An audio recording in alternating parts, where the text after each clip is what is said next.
Plant these in April, and by summer, your garden will look like you paid a professional to design it.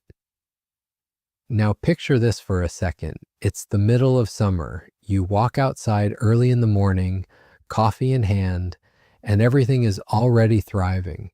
Color everywhere. Bees moving from flower to flower. Hummingbirds hovering like clockwork. The space feels alive, full, and intentional. It looks like something out of a magazine. But here's the part most people don't realize. You didn't spend all season working on it. You didn't water nonstop. You didn't keep replanting. You made one smart move in April, and the plants handled everything else. That's the power of fast-spreading perennials. They fill space on their own. They multiply without you asking, and they come back every single year bigger and better than before. But timing matters more than anything. April is the window, not May, not later when you finally get around to it. April, because what you plant now is what explodes by summer. 9 plants, 1 decision, and your entire yard changes with less effort and less money than you thought possible. Stick with me because I'm going to show you exactly what to plant and exactly why it works. Let's get into it. Starting with number 1, Shasta Daisy. This is one of those plants that instantly makes a garden feel bright and welcoming. Crisp white petals, bold yellow centers, and that classic look that never goes out of style. But what really makes Shasta daisies powerful is how they grow. They expand outward through clumping, meaning every year you get more stems, more blooms, and a fuller presence. On top of that, they self-seed, so new plants begin popping up nearby without you lifting a finger. One planting can turn into a wide, flowing patch of color that looks completely intentional. They bloom early in summer and keep going well into fall, giving you months of consistent color. Give them full sun, well-drained soil, and remove old blooms as they fade, and they'll reward you with even more flowers. For something so simple, the impact is huge. Number 2 is Coreopsis moonbeam, and this plant brings a completely different feel. Instead of bold and structured, it's soft, airy, and almost glowing in the landscape. The flowers are a gentle yellow, floating above fine, delicate foliage. It creates a kind of haze of color that fills space beautifully. But the real advantage is how it spreads. It uses underground stems to expand quietly beneath the soil, pushing up new growth over time. It thrives in heat, handles drought easily, and doesn't demand much attention. Plant it once, and it will keep filling in your garden year after year. If you've got a dry or difficult spot, this is one of the easiest solutions. Number 3 is Salvia Maynight, and this is where you start adding contrast and structure. Tall spikes of deep purple-blue flowers rise above darker foliage, creating vertical interest that stands out in any garden. It's not just about looks, though. This plant is incredibly tough. It handles heat, resists drought once established, and deer tend to leave it alone. On top of that, pollinators absolutely love it. Bees, butterflies, everything shows up for this one.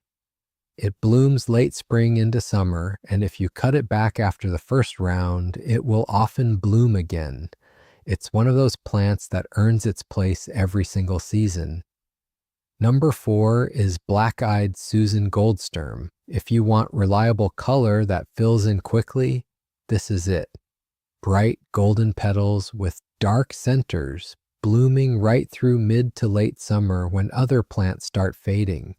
It spreads through both clumping and self-seeding, so it naturally expands each year. Leave some seed heads through winter and you'll get new plants the following season. It thrives in full sun, tolerates rough soil, and doesn't need much once established. It's one of the easiest ways to build large, bold sections of color without constant replanting. Number 5 is yarrow, and this plant is all about toughness. It thrives where other plants struggle. Poor soil, dry conditions, intense sun, it handles all of it. It spreads quickly through underground growth and also reseeds itself, so it fills space fast. The flat flower clusters come in a range of colors, and the foliage adds texture even when it's not blooming.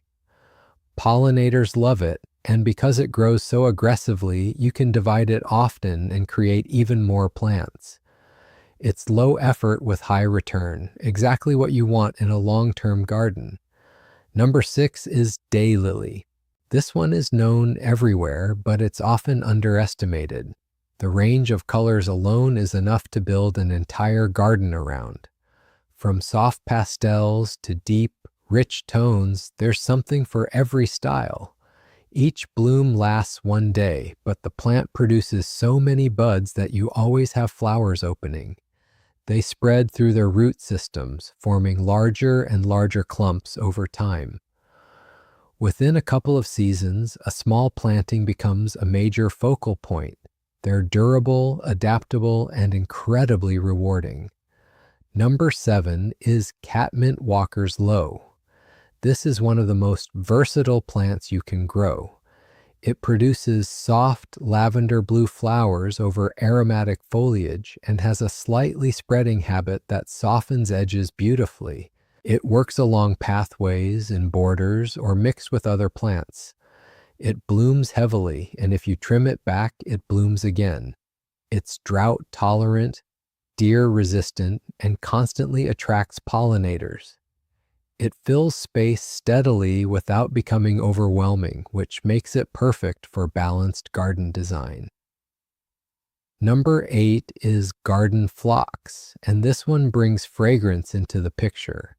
Large clusters of flowers in pinks, purples, reds, and whites that you can actually smell as you walk through the garden. It blooms mid to late summer, right when you need something to carry the show. It spreads gradually from its base, forming larger clusters over time.